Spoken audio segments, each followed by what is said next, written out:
The other new pronouncements, 112 is also impacting audits right now, and that is related to the management letter, the internal control matters that are communicated in connection with your audit. And basically, in the management letters, there is new terminology that's given. What used to be called a reportable condition is now called a significant deficiency. And it's basically, much of the definition is the same as what a reportable condition was, but most boards and lay people, volunteers in an org, didn't know what that meant anyway. A reportable condition doesn't sound very bad. But a significant deficiency actually does sound pretty bad. And so the issue there was to give a heightened awareness to the boards and the people basically who are charged with governance of the organization to understand that when an auditor is saying that this is a weakness in your internal controls, that this is a significant deficiency, that is something you really need to address and something you need to pay attention to. And in addition, it also gives information as to when the auditor can stop making that comment. If, in other words, the next year you come back to do the audit again and that significant deficiency was not addressed, the board chose to accept the risk of fraud based on some cost analysis, decided they couldn't afford to have proper segregation of duties or something to that nature, then the auditor can never take that comment out.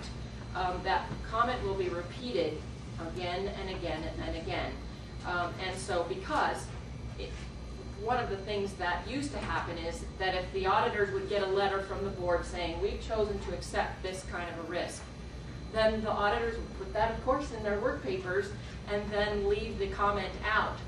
However, you have new boards coming into your organizations all the time, and so if they never heard that that was a deficiency back then, and the auditors never bring it up again, then there's a problem, because what the board of this particular year may think is too risky or not too risky, the next board may come along and feel something very differently. And certainly in this climate of being really transparent and having good controls, and with all of the funding sources paying a lot of attention to what management letters are out there for their recipients of funds, it becomes quite important what is in those management letters. The last one that is not going to be, the last series, I should say, of auditing standards that are coming out that are going to be first impacting the December 31, 2007 year-end audits is 104 through 111, and that's regarding risk assessments. And what it's basically saying to the auditors is that they must now do a risk-based approach to their audits. So if they feel that there are any specific areas in your organization that are of more risk than other areas, that's where they need to concentrate their testing. And so there may be certain aspects that, just as a matter of course, had been done in the past, where you basically audited all of the balance sheets and you looked at prepaid expenses. But perhaps prepaid expenses are not significant and they're not a risk.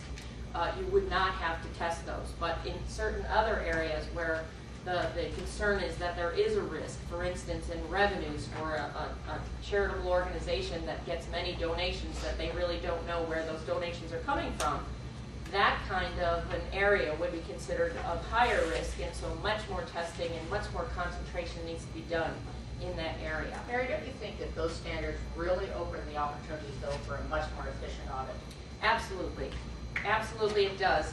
It does require the auditor to make much more documentation of where it is going to, concentrate, and it also has to link what it does in planning all the way through the audit as to what, okay, we plan to do this, we changed our minds later down the road, and so but now the burden is much more on the auditors to document.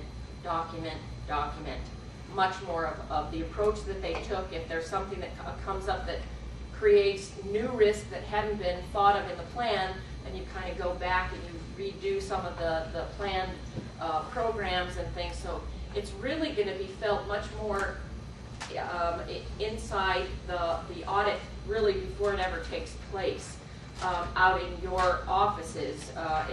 It's really going to be causing a lot more work up front, but perhaps it will then save time as to how much time the auditors have to be out at your foundation. Real quick before we go on to the next question, back to 112 for a moment. I think, could you also comment on, as far as 112, we had some clients that were caught a little bit unawares by 112 in that one of the indicators that's mentioned in 112 about lack of internal control or lack of control in an organization is if the organization does not create their own GAAP financial statements. And that will now be a finding potentially if you don't have the ability to do that. And many not-for-profits kind of relied on their auditors to create that financial statement for them. Not necessarily that they couldn't, but they relied on the auditors. Could you comment on that a little bit? Because I think that's catching some people unaware. Sure.